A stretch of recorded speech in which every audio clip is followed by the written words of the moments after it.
본 방송에서 제공하는 투자 정보는 투자 판단에 대한 조언입니다. 방송에서 제공하는 주식의 가치, 가격 상승 및 하락에 대해서는 방송사에서 보장하지 않습니다. 실시간 정보 브리핑입니다. 기획재정부가 6월에 개인 투자용 국채를 2천억 원 규모로 처음 발행한다고 밝혔습니다. 정부는 올해 초 1조 원의 개인 투자용 국채를 발행할 계획으로 6월에는 먼저 10년물 1천억 원, 20년물 1천억 원 등 총 2천억 원을 발행할 예정입니다. 다음 소식입니다. 한국투자증권이 미국 대선에서 조 바이든 대통령이 다시 당선될 경우 친환경 에너지 관련주가, 도널드 트럼프 전 대통령이 당선되면 방산 등 업종이 수혜를 받을 것이라고 전망했습니다.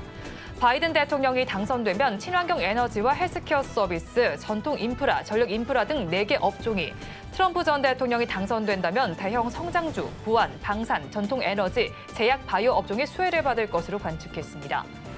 세 번째 소식입니다. 한화큐셀이 미국 빅테크 기업 메타에 재생에너지를 공급하게 될 대규모 태양광 에너지 저장 장치 복합단지를 완공했습니다. 태양광 모듈 공급을 넘어 설계, 조달, 건설까지 모두 수행하며 토털 재생에너지 솔루션 기업으로서 종합적 역량을 증명했다는 평가입니다. 마지막 소식입니다. 오늘 22대 국회가 출범했습니다. 여소야대 국면 속 금투세와 기업 반려 프로그램 등 현안의 향방의 귀추가 주목됩니다. 오늘 시장에서는 저출산, 비대면 관련주의 강세 흐름이 눈에 띄고 있습니다.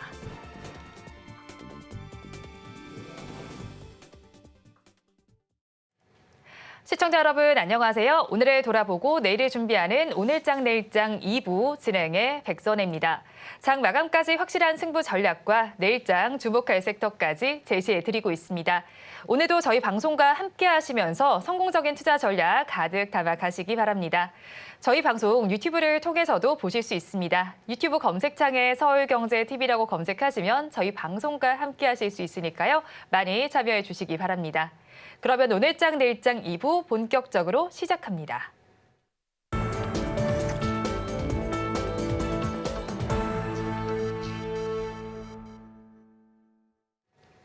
오늘도 두 분과 함께 시장에 대한 이야기 전해드리겠습니다. 블루드림 리서치 이주현 대표, 영일리서치 최진욱 본부장 두 분 나와 있습니다. 어서 오세요. 맞습니다. 네, 오늘 우리 시장은 분위기가 썩 좋지 못합니다. 외국인 투자자들 어제 1조 넘게 던진 데 이어서 오늘도 6천억 원 넘게 파는 모습이 관찰되고 있습니다. 지수 역시도 낙폭을 보이고 있는 상황인데요. 사실 올해 초에만 해도 외국인 투자자들 우리 시장에 매수세에 넣어줬는데 우리 시장 바라보는 외국인의 태도 왜 이렇게 달라졌나요? 지금 뭐 금리 인상 이야기가 또 살짝 나왔고요. 베이지북에서 나왔던 얘기들이 그렇게 썩 좋지 못했다라는 부분으로 해석이 되는 것 같고, 특히 기억하실지 모르겠지만 이제 증시가 좀 안 좋았을 때 채권 금리가 4.5를 넘어서면서부터 급격하게 이제 하방으로 좀 밀렸었거든요. 전일 뭐 같은 경우는 그저께죠. 그저께 미국채 10년물 4.5를 넘어섰음에도 불구하고 미증시, 나스닥과 S&P 500 같은 경우는 견조하게 마무리를 했었어요. 뭐 다우지수 같은 경우 좀 큰 폭의 하락이 있었지만 그래서 미증시가 크게 영향을 받지 않는구나라고 생각했는데 그게 이제 국내 증시에서부터 좀 반영이 되기 시작했다라고 봐야 될 것 같고요. 간밤 미증시 하락 영향, 그러니까 지금 시장이 좀 조정 나올 것을 대비해서 이렇게 선물로 해지를 좀 거는 게 아닌가라는 생각도 들고, 여기에 더해서 뭐 삼성전자의 최초로 또 파업하는 부분들, 좀 다양한 그런 부분들이 영향을 미치지 않나라는 생각이 들고, 특히 금투세 관련해서 불확실성이 좀 지속되고 있다라는 그런 부분 역시 안 좋은 영향을 미치는 내용 중에 하나가 되지 않겠나 이렇게 보고 있습니다. 네, 말씀을 해주신 것처럼 삼성전자의 파업 소식 역시도 우리 증시를 짓누르는 요인으로 작용하고 있습니다. 글로벌 IB에서도 삼성전자를 추천주에서 제외를 시켰잖아요. 네네.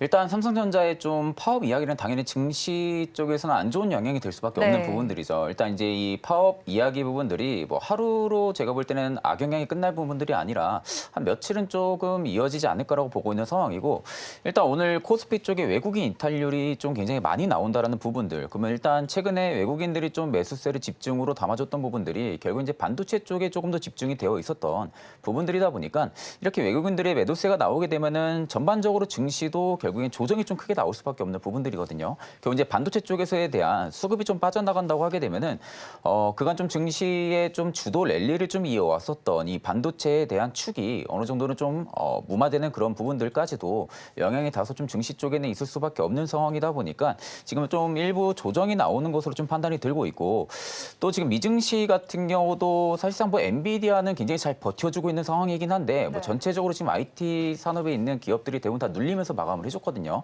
또 필라델피아 반도체 지수도 하락으로 좀 마감을 해줬고 그리고 앞서서 이제 대표님 말씀하신 것처럼 국채에 대한 부분들이 가파르게 좀 상승이 나와주는 부분들이 일단 증시에는 그렇게 썩 좋은 이야기들은 아닙니다. 쉽게 말해서. 네. 거기에 또 베이지북에 대한 부분들의 이야기만 놓고 봐도 사실 연준의 정책 방향 기조랑은 크게 그렇게 좀 엇갈려 있는 부분들은 없거든요.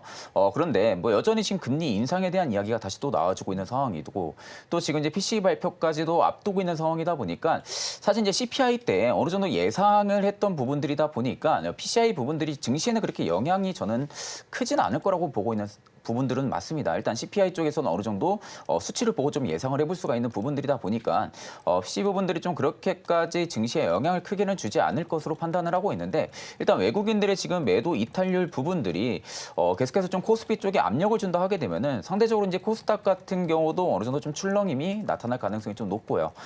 지금의 증시는 좀 전반적으로 더 위로 올려줄 수 있을 만한 이런 좀 트리거 역할을 해줄 수 있을 만한 좀 이슈가 붙어줘야 되는 그런 상황들인데 뭐 아직까지는 지금 상방을 조금 경직을 시켜줄 만한 이슈들이 소폭 좀 나와주고 있는 모습이다 보니까 뒷심을 저는 좀 못 내는 것 같아요. 그만큼 지금은 일부 조정이 나와주는 부분들인데 이게 단순히 뭐 조정이 나온다고 해서 시장이 지금부터 다시 또 가파르게 하락을 하냐 뭐 이런 부분들이 아니라 그만큼 좀 과도하게 많이 올랐기 때문에 일부 좀 조정이 나오는 부분들이 아닌가 저는 좀 그렇게 생각하고 있습니다. 네, 그리고 외국인이 국내 증시를 이탈하고 있습니다만 모든 종목을 팔지는 않을 것 같습니다. 그나마 또 매수를 유지하는 종목도 있을 것 같은데요. 대표님 어떤 종목이 있습니까? 현재 화장품 섹터 같은 경우는 뭐 외국인들 계속해서 또 네. 매수를 해주고 있는 상황이고요. 대형주 단의 그 원전 쪽 두산 에너빌리티 같은 경우 네. 보면 외국인들 수급 꾸준하게 지금 매수세를 이어가고 있는 그런 상황입니다. 거기에다가 이제 삼성전자는 매수세 좀 강하게 나오는 반면에 또 반도체 섹터 내에서의 SK 하이닉스 같은 경우는 뭐 수급이 계속해서 나쁘게 잡히지 않는 그런 흐름들을 보여주고 있고요. 전반적으로 이 반도체 섹터 내에서도 모든 반도체가 이제 다 가기보다는 HBM에 관련된 AI와 관련된 이런 모멘텀이 좀 붙는 그런 쪽으로의 흐름들이 계속 이어지는 것 같아요. 오늘도 보시면 이제 새로운 기술을 적용하겠다라고 해서 그와 관련된 기업들이 움직임이 나왔고요. 뭐 태성이라든지 이 유리기판 관련주들 중에서 좀 후발주로 움직였던 그런 종목들 같은 경우도 좀 강한 시세를 보여주면서 외국인들의 매수세가 좀 돋보였던 그런 종목들이었다 이렇게 볼 수 있을 것 같습니다. 네, 그래서 외국인의 매수세가 이어지는 종목 중에서 오늘 종가 베팅할 종목 골라오신 것 같더라고요. 섹터 먼저 한번 좀 이야기해볼게요. 원자력 발전 쪽인데 사실 원자력 발전 쪽 수주 이슈도 있고요. AI발 기대감도 있고 또 SMR 이슈까지 좀 체크를 해봐야 하는 섹터잖아요. 맞습니다. 어느 곳에 좀 우선순위를 둘까요? 일단 원전이라는 부분이 원전을 이제 확대하겠다라고 이야기를 하는 국가들이 많이 늘어났다라는 부분하고 기존에 이제 좀 죽어가던 산업이다라고 생각을 해보면 이제 정부가 다시 한번 그 원전 산업을 살리겠다라는 그런 정부 정책에 의해서 단번에 이제 정책을 냈다고 해서 어떤 산업이 바로 살아나기는 좀 힘들겠죠. 그런 부분이 이제는 서서히 실적으로 이렇게 나타나는 부분으로 들어간다라고 봐야 될 것 같고요. 간밤에 이제 미국에서 백악관에서도 이 원전 관련해서 이제 그 팀을 다시 한번 신설하는 그런 모습들을 보여줬습니다. 그래서 원전이 결국은 향후 AI 데이터 센터가 증가함에 따라서 부족해지는 전력을 대체할 수 있다라는 그런 부분으로 이제 좀 받아들여지는 것 같습니다. 실질적으로 이제 원전을 건설을 하고 이게 우리가 전력을 뽑아서 사용하기까지는 시간이 좀 걸리겠지만 현재 뭐 진행하고 있는 신재생 에너지라든지 아니면 그 LNG를 활용한 화력 발전이라든지 이런 부분에서의 제한적인 그런 요건들이 분명히 있거든요. 그래서 24시간 쉬지 않고 풀로 가동할 수 있는 거기다가 환경오염도 가장 최소화할 수 있는 부분들은 결국 원전이라는 부분이고 물론 뭐 핵융합 발전이 나오면 가장 좋겠지만 그건 이제 기술적으로 아직 벽이 있는 상황이기 때문에 네. 그 단계로 넘어가기 전에 일단 인류가 가지고 있는 기술 중에서는 원전 이거 말고는 대안이 없는 것 같습니다. 그래서 결국은 뭐 AI가 만들어낸 전력 수요 이 부분에 지금 모멘텀이 같이 하고 있다라고 봐야 될 것 같고 그에 따라서 주가도 강한 상승 흐름 그리고 뭐 수급도 괜찮은 흐름들이 이어지고 있다 이렇게 보는 게 맞는 것 같습니다. 자, 그리고 원전 섹터에 대해서는 두산 에너빌리티를 가지고 와 주셨는데 내년부터 9조 원의 신규 수주가 연간으로 기대된다라는 리포트가 나왔습니다. 연간 9조 원 굉장히 큰 규모 아닙니까? 네, 그렇죠. 일단 지금 그 나오는 얘기들은 뉴스케일 파워에서 이 빅테크들이 뭐 대부분 AI 데이터 센터라든지 그냥 일반적인 데이터 센터 역시 그들이 많이 이제 짓고 있고 향후 이제 진행을 하고 있는 그런 사업 부분에서 필요한 전력을 수급하기 위해서 뉴스케일 파워 쪽 SMR이라고 하죠. 이제 그런 원전 그다음에 기존의 우리 이제 대형 원전까지 아우를 수 있는 기업이라고 하면 국내에서는 이제 두산 에너빌리티가 분명히 있고요. 지금 현재 컨센서스 잡혀 있는 실적에 대한 부분으로 우리가 본다라면 지금 두산 에너빌리티 같은 경우 뭐 시가총액 13조 그리고 올해 추정치가 뭐 2조 원 정도의 영업이익이기 때문에 충분히 업사이드는 나올 가능성이 높다라는 부분이고 이게 이제 일시적으로 뭐 피크아웃 실적이 반짝했다가 이제 사라지는 거냐 하면 아까 말씀드린 것처럼 원전이 뚝딱 만들어지는 게 아니지 않습니까? 그리고 굉장히 국가 단위의 어떤 계획을 가지고 진행을 해야 되는 부분이고 꾸준하게 이제 생산에 돌입해야 되는 그런 부분이기 때문에 실적은 계속해서 좋아질 가능성이 높다라고 봐야 될 것 같고요. 스웨덴 같은 경우도 이제 탈원전 했다가 지금 한 10기 정도 신설한다라는 얘기가 나오고 있고 영국도 원전에 대해서 새로 신설을 하는 쪽으로 가고 있습니다. 그래서 국내에서 일단 원전주 하면 뭐 두산 에너빌리티 빼놓고 볼 수 없기 때문에 두산 에너빌리티 최근 주가 좀 가파르게 오르긴 했지만 여전히 매력적으로 우리가 봐야 되지 않나라는 관점으로 접근해 볼 필요가 있을 것 같습니다. 두산 에너빌리티 말고도 사실 두산 그룹주에도 요즘에 좀 좋은 소식이 들려오지 않습니까? 더불어서 함께 보는 건 어떻게 보세요? 두산이라는 뭐 지주사 최근 주가 흐름 굉장히 좀 강했거든요. 나쁘지는 않을 것 같아요. 그렇지만 일단 원전이라는 쪽을 보자라면 그 에너빌리티에 좀 집중하는 게 좋겠다라는 생각이 들고 그룹 전반적으로 지금 뭐 반도체 쪽, 뭐 두산 테스나라든지 이런 쪽도 나쁘지 않다라고 생각이 들기 때문에 뭐 지주사도 좀 긴 호흡이라면 조정 시에는 매수 관점 유효하다라는 생각이 드는데요. 뭐 AI 모멘텀을 직접적으로 좀 받고 있는 부분으로 우리가 접근하자면 두산 에너빌리티에 집중하는 게 맞겠다 이렇게 생각하고 있습니다. 네, 그럼 집중해야 할 두산 에너빌리티 가격 전략은 어떻게 잡아갈까요? 네, 일단 그 기술적으로 2만 원이라는 저항단이 있었는데 이게 이제 그 며칠 전에 기사가 나오면서 뉴스케일 파워에 이제 부품 납품을 한다는 얘기가 나오면서 이제 급등이 나왔고 여기를 돌파를 했습니다. 오늘 조정이 나오는 가운데 요 저점단이 이 기준봉의 뭐 저점 구간도 되거니와 앞에 2만 원짜리의 저항 자리 돌파했던 구간에 안착하는 흐름이기 때문에 이 가격단을 이탈할 때는 짧은 손절로 대응을 하고 다시 저점에서 노려본다라는 관점으로 접근을 하시면 좋을 것 같고요. 만약 내일부터 상승 흐름이 나와준다라고 했을 때는 23,000원 정도까지는 무난한 흐름이 이어질 거다라고 볼 수 있을 것 같습니다. 올해 실적 그리고 내년 실적 생각하면 뭐 그 이상도 충분히 가능하다라고 생각하는데 일단 단기적으로 한 그 정도 우리가 놓고 보면 좋을 것 같다라는 생각에서 손절가 2만 원, 목표가 23,000원 매수는 종가에 한번 해보는 게 괜찮을 것 같네요. 네, 종가 베티 가지고 두산 에너빌리티 알아봤습니다. 이어서 본부장님께서 가지고 오신 섹터도 알아보겠습니다. 사실 그다지 투심이 좋지 못하다가 한한령 기대감이 더해졌다고 할까 이제는 이 모멘텀으로 인해서 관심을 가져볼 만한 섹터가 아닐까 싶은데 또 다른 또 상승 모멘텀 있을까요? 일단 이제 한한령 해제 이슈로 인해서 좀 투심이 소폭 좀 살아났다라는 부분들은 일단 이제 우리가 이 이슈 부분들이 결국에는 확정이 되지 않으면 분명히 또 주가도 뭐 소폭 하락이 나올 것이고 아니면 뭐 횡보를 할 것이고 것이고 그러니까 현안형 해제 이슈 모멘텀 이후로 나올 만한 이런 좀 이슈 부분들이 부각이 되지가 않는다 하게 되면은 분명 눌림은 나올 겁니다. 근데 다만 우리가 이제 생각을 해봐야 되는 부분들은 그만큼 엔터주들이 지금 하나의 이슈만으로도 강하게 움직였다라는 거. 일단 하나의 이슈만으로도 강하게 움직였다라는 것은 말 그대로 이제 센티멘탈이 거의 지금 바닥이라는 거나 마찬가지죠. 그러니까 그만큼 지금 투심을 자극을 시켜줄 수 있을 만한 단일성 재료만 나와준다 해도 엔터주들 같은 경우는 좀 강하게 좀 반등이 나와줄 가능성이 좀 높다라는 관점으로 볼 때는 사실 지금 증시에서는 이제 가는 섹터들이 굉장히 좀 잘 갔었습니다. 그만큼 지금도 고평가가 되어 있는 기업들도 굉장히 좀 많고요. 그럼 결국 이제 수급 이동이 나타나게 된다고 하게 되면은 과연 이제 어디로 나타날 것이냐라는 부분들이 좀 생각을 해야 되는 부분들인데 일단 저는 최선으로 좀 엔터가 되지 않을까라고도 좀 생각을 많이 하고 있거든요.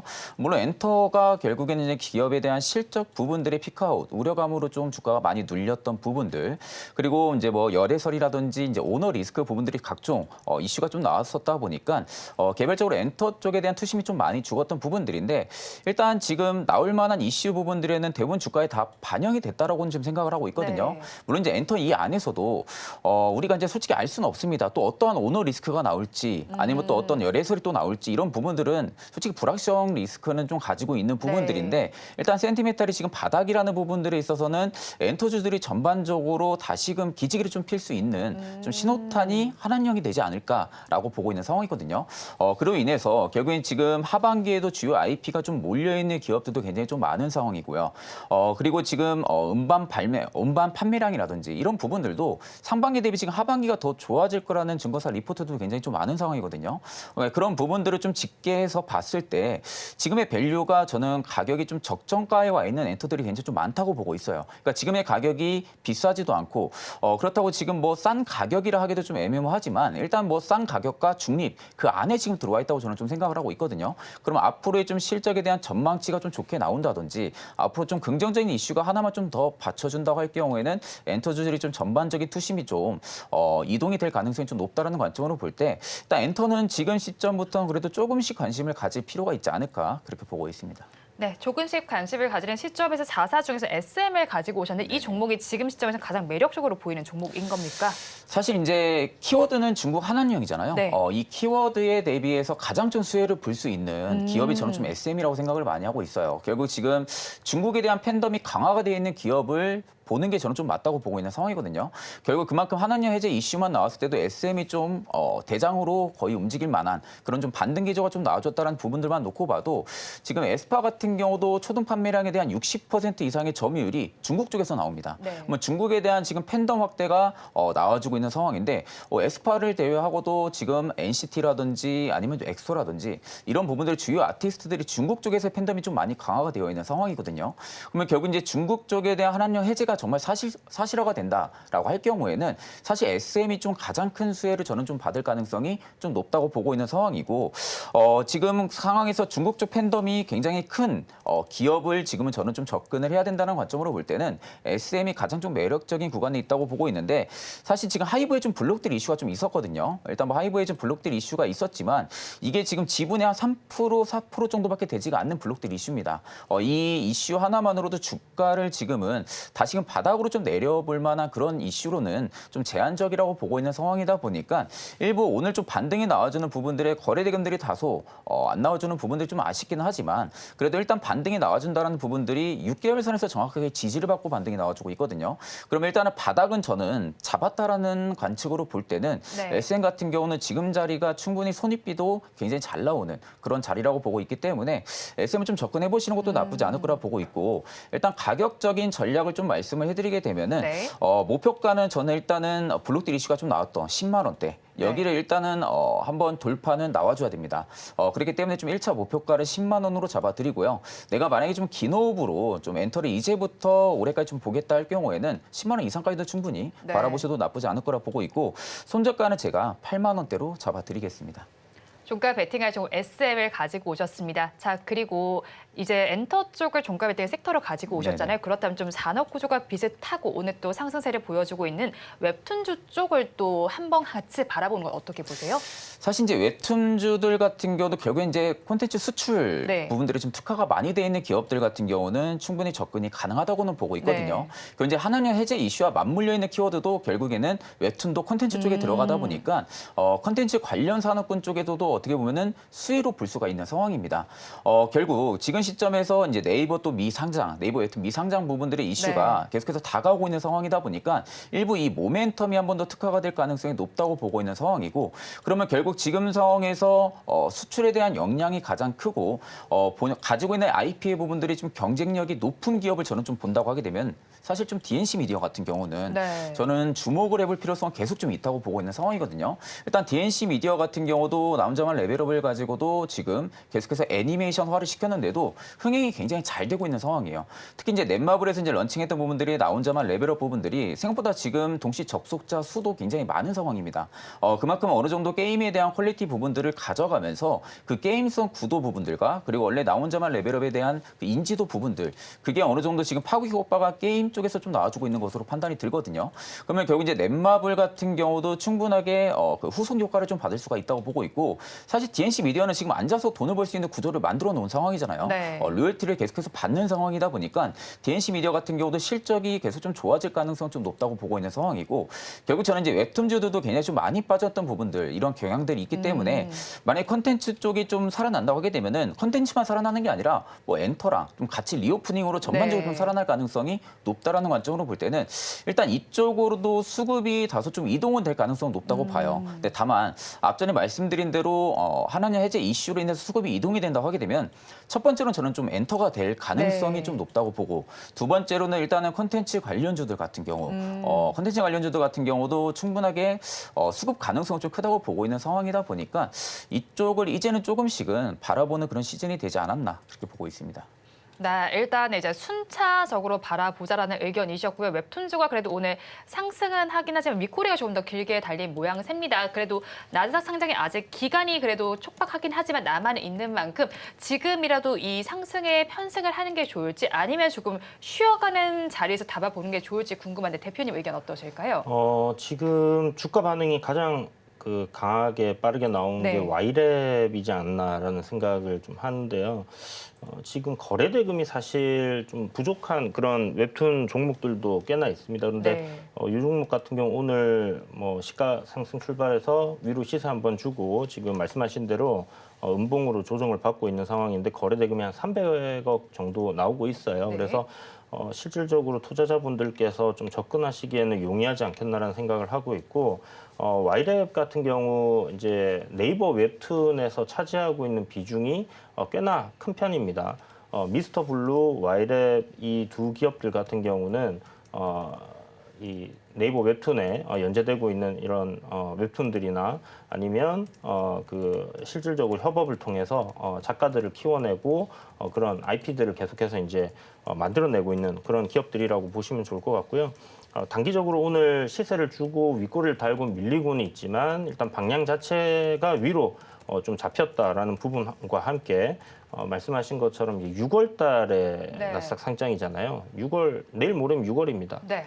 이제 얼마 남지 않았다라고 생각한다면 일정 관련주로서 지금 실적 시즌이 끝나고 어떤 테마나 개별주 장세로 좀 움직이는 그런 상황에서 이런 모멘텀은 주가가 좀 반영을 해주지 않겠나라는 관점 접근해 볼 만하다 이렇게 말씀드릴게요. 네, 일정 모멘텀을 한번 웹툰주 살펴보시면 좋겠고요. 저 수급적인 측면으로 이어서 좀 살펴보겠습니다. 외국인 투자자들이 지금 많이 담아내는 쪽을 살펴보니까 1위가 삼성전자, 2위가 SK하이닉스, 3위가 한미반도체입니다. 반도체주 모두가 좋지는 않지만 오늘 이렇게 세 종목을 가장 많이 사들이고 있는 외국인들 어떤 이유 때문입니까? 사실 뭐 미증시만 놓고 봐도 엔비디아가 강보합으로 또 마감을 했거든요. 네. 일단 엔비디아에 대한 그 효과 부분들, 그리고 지금은 엔비디아 같은 경우가 굉장히 또 많은 관심을 받고 있기 때문에 실질적으로 이제 그 효과가 저는 SK하이닉스나 한미반도체, 삼성전자 쪽으로 좀 이동을 해주고 있다고 보고 있는 상황이에요. 뭐 그렇다라는 것은 지금같이 이렇게 단순히 반도체라든지 IT 전반적인 기업들이 조정을 받고 있는 이런 시점에서도 이 세 기업들을 외국인이 계속해서 담아내고 있다라는 부분들은 아직은 더 갈 수 있는 하는 그런 부분들의 효과가 또 크다고 보고 있는 상황이에요. 그러니까 지금은 한미반도체도 굉장히 많이 올라온 건 사실입니다. 네. SK하이닉스도 마찬가지고요. 다만 지금 한미반도체를 지금 증권사에서 계속해서 목표가를 상향 조정치를 하고 있는 상황이거든요. 그러니까 지금도 굉장히 고밸류이긴 한데 지금의 시가총액 밸류 대비했을 때는 굉장히 비싸긴 합니다. 굉장히 비싸긴 하지만 앞으로 한미반도체의 외형 성장이라든지 실적 성장을 놓고 볼 때는 계속해서 주가가 지금은 고평가를 논하기에는 다소 어려운 그 투자 심리가 외국인에 좀 들어가 있는 것 같아요. 그러니까 결국 이제 엔비디아가 지금 주춤을 한다고 해도 실질적으로 저는 SK하이닉스가 지금 단기적으로만 놓고 보면 굉장히 많이 올랐다고 생각을 할 수가 있거든요. 네. 근데 이제 SK하이닉스 같은 경우를 좀 긴 호흡으로 보신다고 할 경우에는 이제 저는 좀 출발이라고 보고 있는 상황이에요. 제가 항상 이제 방송에서 말씀드렸던 부분들은 삼성전자랑 SK하이닉스 두 기업을 놓고 볼 때 HBM 쪽에 대한 성장 수혜를 가장 좀 크게 본다고 하게 되면은 계속해서 저는 SK하이닉스를 좀 이야기해드렸던 부분들 결국 이 점유율 부분들이 삼성전자가 뒤따라오기에는 분명히 시간도 오래 걸릴 거고 지금 SK하이닉스 같은 경우는 그 앞발로 나아가서 이미 그 다음 단계로 또 준비를 하고 있는 상황이거든요. 그러니까 이런 부분들을 놓고 볼 때는 결국 이제 HBM 쪽으로 시장이 주도하에 반도체 쪽이 움직여준다라고 할 경우에는 결국에는 가장 큰 수혜를 받고 있는 SK하이닉스 쪽에 조금 더 이동을 해줄 가능성이 높다고 보고 있고 일단 뭐 주봉으로만 놓고 봐도 최근에 박스권을 다 전부 다 뚫어준 상황이에요. SK하이닉스 같은 경우는. 그러면 지금 구간이 오히려 이게 단기적으로 놓고 보면 굉장히 좀 많이 올랐다라고 생각을 할 수는 있지만 긴 차트로 보게 되면은 이제 수면 밖으로 나오고 있는 상황입니다. 그러니까 바닥권에서 이제 탈출을 해가지고 수면 위로 올라와 준다라는 부분들에 있어서는 상대적으로 올라갈 수 있는 밸류 구간들이 굉장히 좀 크다라는 관점으로 좀 SK하이닉스를 좀 봐야 된다고 보고 있고 사실 이제 HBM 쪽에 대한 부분들이 삼성전자도 지금 외국인이 담고 있기 때문에 그럼 삼성전자가 조금 더 가격적인 부담이 덜하니까 삼성전자를 좀 담아야 되는 거 아니냐 이런 부분들을 생각은 분명히 하실 수가 있는데 사실 삼성전자와 SK하이닉스 간의 2파전이나 3파전 마이크론까지 3파전 부분들만 놓고 보면은 저는 일단 HBM은 무조건 SK하이닉스라고 보고 있습니다. 그러니까 그런 부분들을 좀 고려를 하시고 한미반도체 같은 경우가 저는 가장 큰 또 수혜를 받을 수 있는 기업이라고 생각을 하고 있거든요. 결국 이제 나중에 가면은 이게 이제 향후 몇 년이 될지는 모르겠지만 나중 가면은 HBM 쪽에 대한 무기를 전부 다 한미반도체 거를 들고 싸울 수밖에 없는 상황이에요. 네. 그러면 결국 한미반도체는 어딜 가나 전부 다 수혜를 받을 수밖에 없는 그런 지금 길목에 놓여 있는 상황이다 보니까 이쪽 섹터를 좀 외국인들은 계속해서 지금 관심을 가진다라는 것은 그만큼 AI에 대한 부분들에 많은 관심을 여전히 좀 가지고 있다라고 좀 생각을 해보시면 되실 것 같습니다. 네, 각 종목별로 어떤 이슈가 있는지 정리를 한번 해봤고요. 반도체 섹터 내에서 제가 좀 상승이 눈에 띄는 섹터가 오늘 뉴로모픽 반도체입니다. 정말 오랜만에 상승이 나온 것 같은데 그 안에서 네페스아크에서 상승률이 크게 나타나고 있습니다. 장중에 22%대까지 오르기도 했다가 지금은 10%대로 상승률을 꽤 많이 내려놓긴 했는데 엔비디아와 관련된 이슈가 나왔죠. 좀 추세적으로 상승이 이어질 수 있을까요? 일단 뭐 앞에 그 뉴로모픽 이슈가 이제 불거졌을 때 네. 관련 종목들이 뭐 대단하게 뭐 큰 상승을 보이진 않았습니다. 한 100% 정도의 상승이 나왔는데 보통 이제 테마로 우리가 접근을 할 때 한 3배에서 5배 정도 시세를 주고 조정을 받는 경우는 뒤에서 이제 돌리는 시점에 크게 못 가는 부분들이 많거든요. 그런데 일단 뭐 1차적인 상승 자체가 그렇게 크지는 않았기 때문에 여기서 추세적인 상승으로 전환할 가능성을 일단 열어놓고 봐야 된다라는 생각이 들고요. 네페스아크 기준으로 말씀드리면 일단 25,000원 3일, 4일 전에 만들어진 이 저점 이 구간을 이탈하지 않는 선에서 오늘 거래가 들어왔기 때문에 뭐 추가적인 상승 흐름이 잡힌다라면 긍정적인 흐름을 이어질 수 있다. 다만 앞단에 뭐 한 34,000원짜리, 네. 34,000원 부근에 이제 저항이 있기 때문에 그런 구간까지의 상승 흐름 기대하고 볼 필요는 있지 않겠나 싶지만 그 이상은 조금 네. 상황을 봐야 되지 않겠나 싶습니다. 네, 가격대별로 어떻게 바라볼지 시선을 정리를 해주셨고요. 온디바이스 AI 쪽의 상승도 눈에 띄고 있습니다. 그 안에서는 태성이 가장 크게 상승률을 보여주고 있는데 사실 저희 방송을 통해서도 짚어드렸던 종목입니다. 그런데 뭐 반도체 이슈도 있기도 하고요. 뭐 배터리와 관련된 여러 가지 모멘텀을 가진 종목인 걸로 알고 있는데 어떤 점을 중점으로 바라볼까요? 사실 뭐 지금 기판 쪽으로도 엮여 있는 네. 기업이거든요. 그러니까 지금 결국에는 배터리 쪽이라든지 반도체 쪽에 대한 뭐 양방 모멘텀을 전부 다 가지고 있는 것은 사실이긴 합니다. 근데 다만 저는 좀 걱정이 되는 부분들이 네.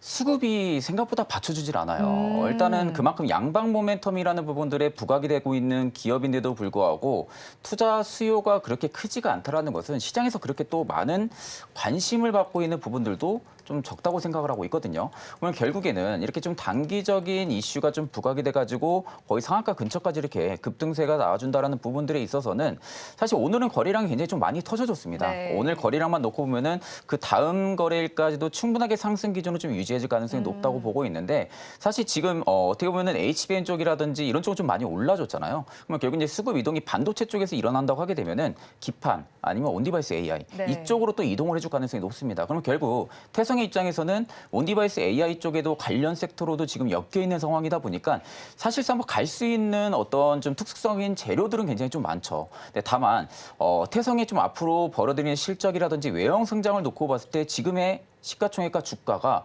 과연 이게 싼 가격이냐라는 부분들로 접근을 할 때는 태성도 저는 지금 가격 굉장히 좀 비싸다고 보고 있는 상황이에요. 네. 비싼 가격이지만 불구하고 지금 뭐 반도체 쪽이 움직이는 부분들은 뭐 고평가 저평가 논란이 없고 그냥 계속 움직여주고 있거든요. 결국 이제 그만큼 시장에 대한 기대감이 워낙 좀 많이 커져 있는 상황이다 보니까 태성 쪽 같은 경우가 오늘 좀 수급적인 몰이를 좀 많이 하는 것으로 좀 판단이 들고 있는데 사실 온디바이스 AI 쪽 같은 경우도 최근에 좀 다시 움직여주기 시작을 하고 있거든요. 뭐 이런 쪽까지 모멘텀이 얻어진다 하게 되면은 일단 저는 조금 더 상승 기조는 유지를 해줄 가능성은 높다. 네. 근데 다만 기판이라든지 온디바이스 전체적인 수급 사이클이 돌아준다고 할 경우에는 네. 태성은 조정이 나와줄 때 다른 기업들이 또 갈 수 있는 그런 좀 여건이 또 교체가 되는 부분들도 발생을 할 수가 있거든요.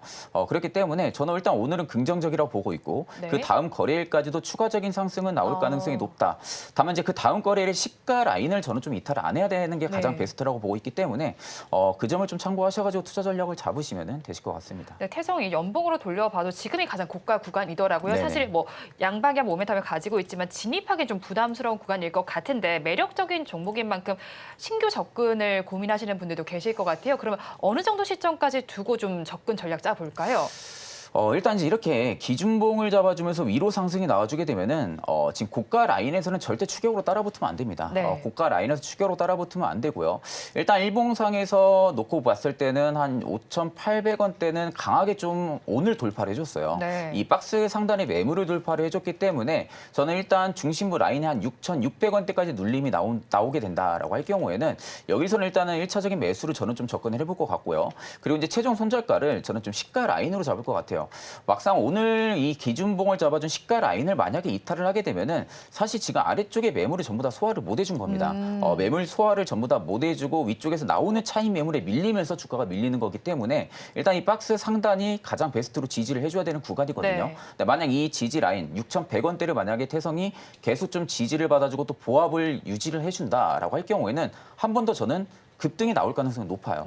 그렇기 때문에 지금 자리에서는 절대 좀 추격으로 따라붙기보다는 조금 더 눌림목을 공략을 했을 때 앞서 말씀드린 대로 6,600원에서 6,100원 이 사이로 좀 분할 매수를 좀 공략을 하시는 게 맞다고 보고 있습니다. 네, 어떻게 공략하면 좋을지 전략까지 들어봤습니다. 그리고 22대 국회가 출범했습니다. 관련해서 정책과 관련된 종목들에서도 강세 흐름이 나타나고 있는데요. 오늘 가장 더 눈에 띄는 건 저출산과 관련된 쪽입니다. 지금 어쨌든 상승 기조, 상승률 상위에도 올라가 있는 만큼 지속적인 관심 가져봐도 괜찮을까요?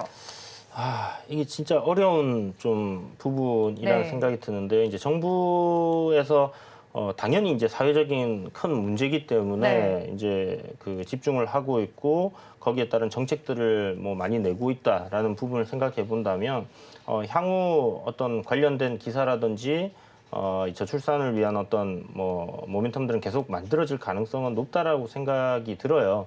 그런데 이게 연속성이 네. 지금 그렇게 막 대단하게 나오지 않고 있다라는 부분입니다.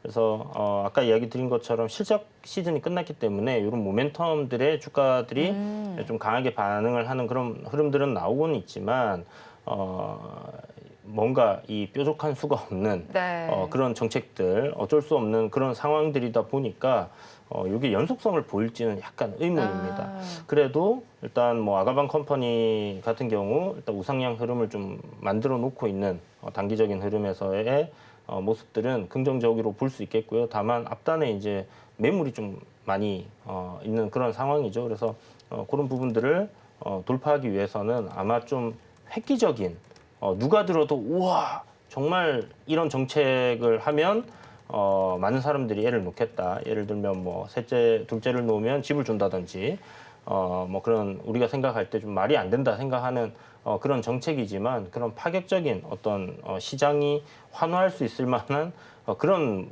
뭐 정책이 나와줘야지 움직임이 신고가로 돌파하는 그런 그림들이 만들어지지 않겠나 이렇게 보고 있습니다. 네, 그리고 사실 이제 저출생과 관련해서 하나만 더 질문을 좀 드려보고 싶은데 본부장님께서 가지고 오셨던 이제 꿈비라는 종목이 또 있었잖아요. 네네. 그 종목을 그때는 이제 매력적으로 가장 보셨던 것 같은데 지금도 그 종목의 매력도 괜찮을까요?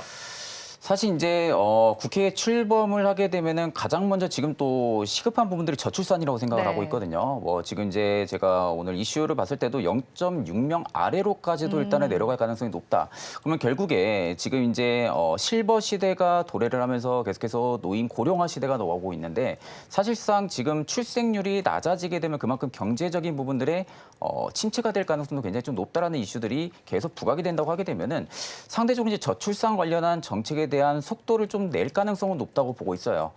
작년 같은 경우도 제 기억상 320조 원 정도를 지금 이 정책 자금으로 좀 썼던 걸로 기억을 하는데 사실 지금 이 선호도만 조사를 했을 때도 결혼을 안 한다는 사람도 굉장히 많다고 합니다. 네. 그만큼 지금 대표적으로 뭐 서울만 놓고 봐도 집값이 너무나도 비싸고 그러니까 이런 부분들이 전목적으로 집계해서 봤을 때는 상대적으로 지금 내가 출생을 해서 아이를 가져가지고 이 살아가는 여건들이 굉장히 지금은 부족하다는 거죠. 그러니까 그런 부분들에 결국에 이제 정부 정책이 조금은 변화를 준다고 할 경우에는 사실 이제 그런 부분들이 이슈가 좀 부각이 돼가지고 또 한 차례 급등은 좀 나타낼 가능성이 굉장히 좀 높거든요. 네, 물론 지금 이제 저출산 관련주들이 움직여주는 것만 놓고 봐도 어떻게 보면 좀 산업성이라기보다는 테마성으로 좀 많이 움직입니다. 네.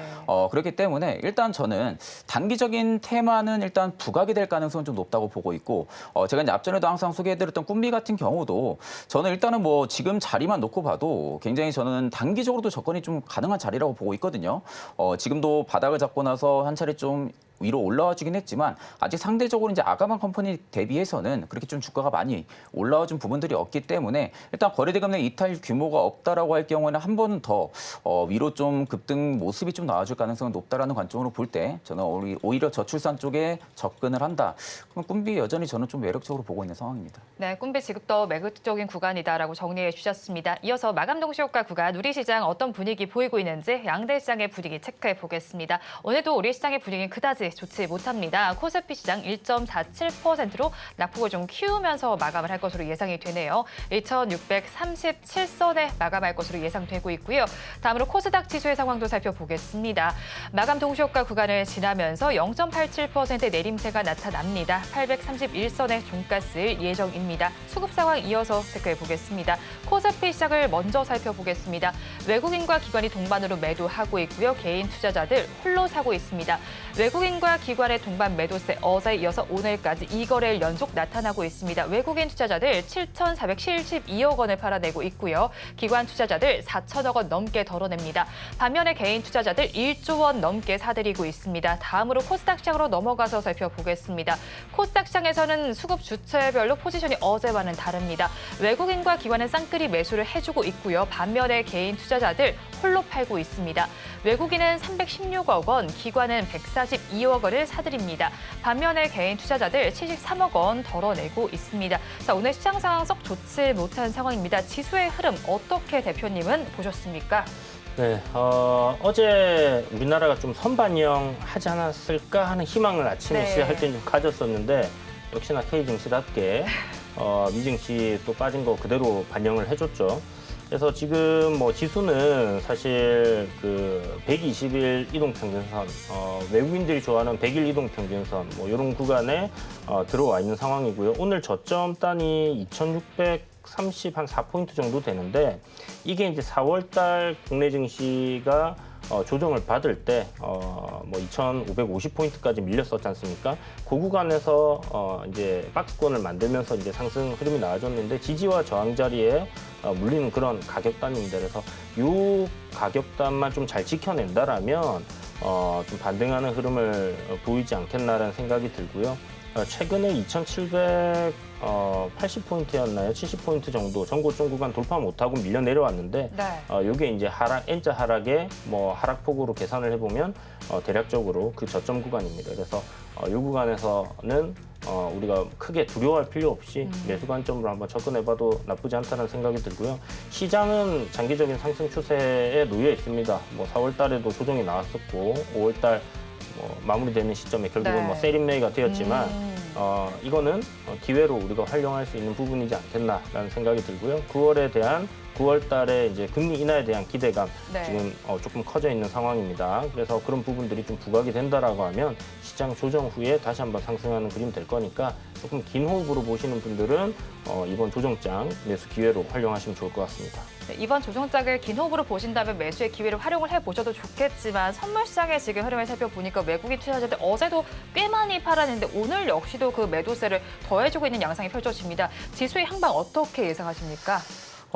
사실 이제 뭐 대표적으로 코스피만 놓고 보면은 저는 일단 이게 좀 안 좋은 이야기일 수도 있는데 네. 조정이 조금은 더 나올 거라고 봐요. 일단 지금 그냥 업종 조막 차트 지금 기술적인 관점만 놓고 봐도 저는 일단은 오늘 좀 꽤 지켜줘야 되는 구간들이 지금 밀리면서 마감을 해줬거든요. 일단 지금 박스를 계속해서 치면서 움직였던 부분들이 고점을 계속 높여 나갔었는데 일단 오늘 저는 좀 지켜줘야 되는 그 지지 라인을 일단은 좀 이탈해줬다라는 부분들이 한 번은 조금은 더 조정이 나올 가능성은 높다고 보지만 앞서서 이제 뭐 대표님 말씀하신 것처럼 저도 장기적인 추세 면으로만 놓고 보면은 아직 이 우상향 기조가 깨졌다고는 보고 있는 상황은 아닙니다. 다만 지금 단기적으로 위로 올려줘야 될 그런 마지노선 구간들이 일단은 지금 깨지면서 마감이 된 상황이다 보니까 한 번은 더 차익 매물이 좀 나올 가능성이 높다고 봐요. 코스피 쪽에서. 그런 관점으로 볼 때는 일단 저는 지금 증시에서 투자 전략을 잡는다 할 경우에는 내가 형업성 자산을 가지고 있다고 할 경우에는 지금 자리에서 뭐 매수로 계속 들어가기보다는 일단 저는 한 1거래에서 한 2거래 정도는 더 네. 지켜본 다음에 일단 저는 눌림목이 분명히 나올 거라고 저는 예상을 하고 있다 보니까 눌림 나온 이후에 다시 반등 기조로 잡아주려 할 때 그때가 한 번 더 매수 적기 타이밍이지 않을까라고 보고 있는 상황이고 사실 내가 지금 가지고 있는 포트수가 좀 많다고 할 경우에는 지금은 솔직히 뭐 매도하고 나갈 그럴 시즌 타이밍은 아닙니다. 네. 그러니까 지금은 뭐 가지고 있으신 종목 등 같은 경우는 뭐 계속 가져가도 저는 나쁘진 않다고 봐요. 그만큼 증시가 지금은 어느 정도 흔들릴 만한 부분들의 영향이 다소 큰 거는 이제 딱히 없는 상황이다 보니까 지금 내가 가지고 있는 종목분들을 대응을 하려는 관점을 지금은 좀 집중을 해야겠죠.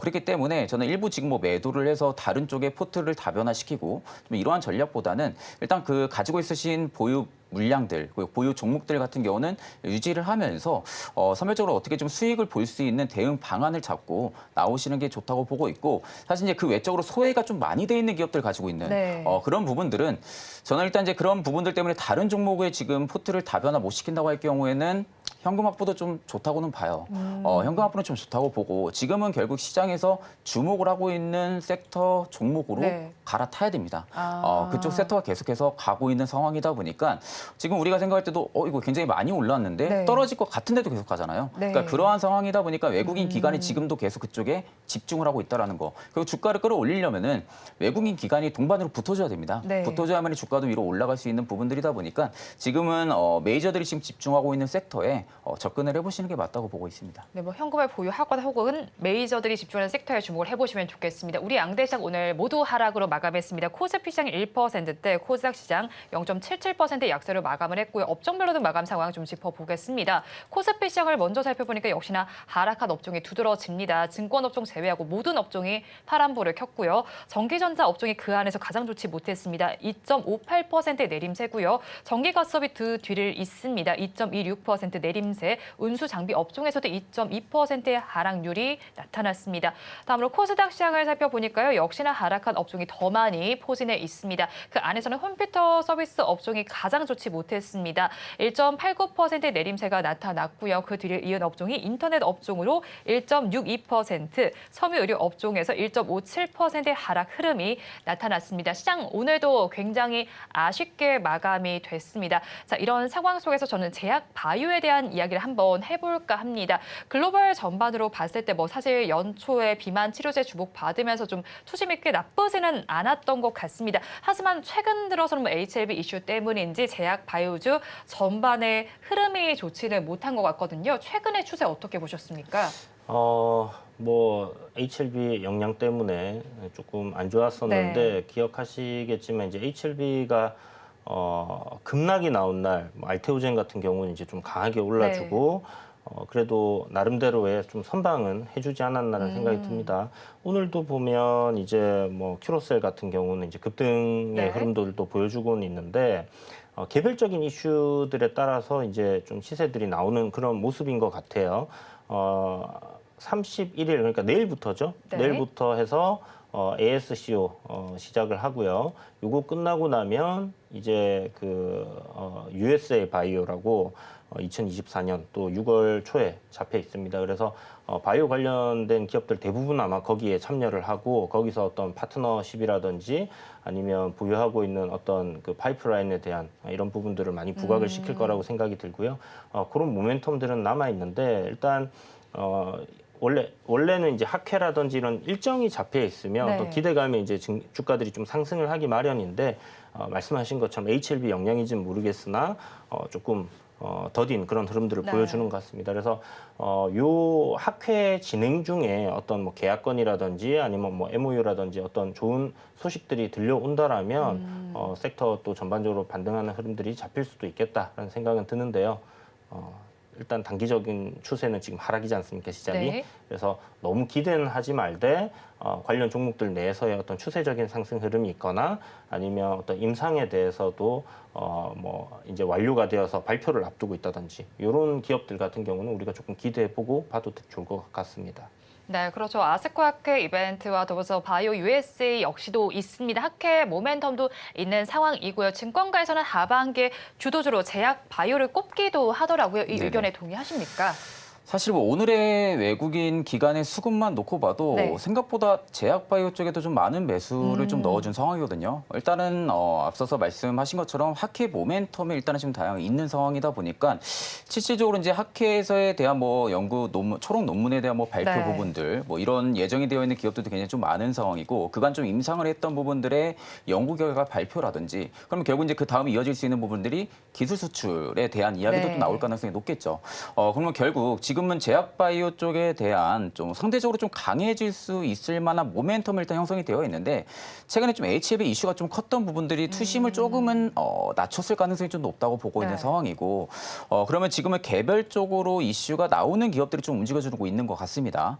그렇기 때문에 일단은 지금 상대적으로 주가가 좀 고점 대비 좀 많이 떨어졌는데 이게 이제 HLB 같이 뭐 임상에 대한 이슈라든지 아니면 이런 좀 전형적인 악재에 대한 이슈로 떨어진 부분들이 아니라고 하게 되면은 제약바이오 쪽엔 좀 한 차례 수급이 잡힌다고 할 경우에는 좀 반등은 좀 나와줄 가능성이 높다고 보고 있거든요. 그 이제 학회에 대한 부분들의 모멘텀이 일단은 그 시작점이 될 가능성이 높다고 보고 있는 상황이고 그런 부분들만 놓고 볼 때도 상대적으로 이제 제약바이오 쪽의 투심이 이게 이제 반도체 쪽에서 이동을 해줄 건지 이런 부분들까지는 아직은 조금 더 저는 지켜봐야 된다고 보고는 있습니다.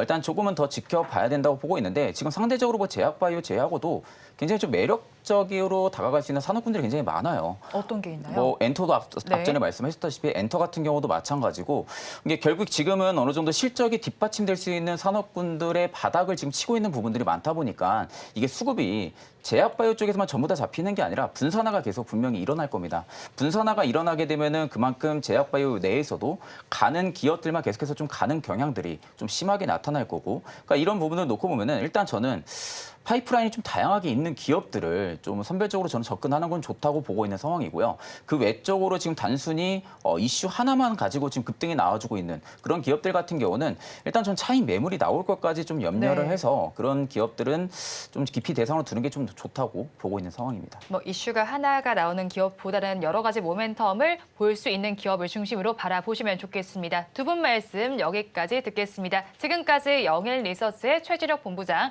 블루드림 리서치 이주현 대표와 함께했습니다. 고맙습니다. 오늘장 내일장 2부에서 전해드린 내용도 정리해서 보여드리겠습니다. 화면으로 확인해 보시죠. 오늘장 내일장 2부의 핵심입니다. 먼저 이주현 대표의 종가 베팅 종목 두산 에너빌리티입니다. AI 말 전력 수요 급증하는 가운데 원전 수혜가 전망되고 있습니다. 목표 주가는 23,000원, 손절 라인 2만 원입니다. 다음으로 최진욱 본부장의 종가 베팅 종목 SM입니다. 중국의 팬덤이 강화되는 가운데 한한령 해제 모멘텀도 기대되고 있습니다. 목표 주가는 10만 원, 손절 라인 8만 원입니다.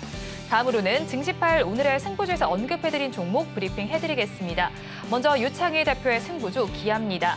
하이브리드 차량 70% 수출이 급증하고 있고요. SUV 시장의 성장세도 지속되고 있습니다. 또 김성규 전문가의 승부주는 삼성중공업입니다. 조선과 해양플랜트 관련 주로 LNG 운반선과 에탄 운반선, 친환경 여객선 등 제작 인도 경험이 있는 업체입니다. 다음으로 넘어가서 오늘의 수익률을 살펴보겠습니다. 먼저 유창희 대표의 기아입니다. 12만 1,100원에 매수했고요. 오늘 고가 기준 12만 2,200원으로 하루 동안의 수익률 0.91%로 집계됐습니다. 다음으로 넘어가서 김성규 전문가의 종목도 살펴보겠습니다. 삼성중공업 매수는 9,400원에 했고요. 오늘 고가 기준 9,480원으로 하루 동안의 수익률 0.85%로 나타났습니다. 언급해드린 종목들은 내일 아침 증시팔 오늘의 승부주에서 자세하게 리뷰를 해드릴 예정이니까요. 많이 시청해 주시기 바랍니다.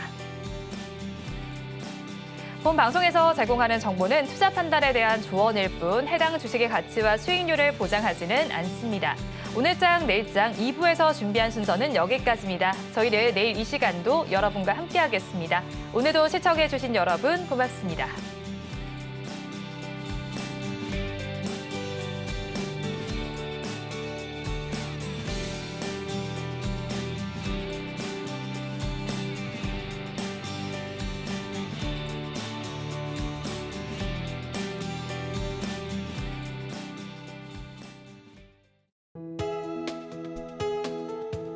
본 방송에서 제공하는 투자 정보는 투자 판단에 대한 조언입니다.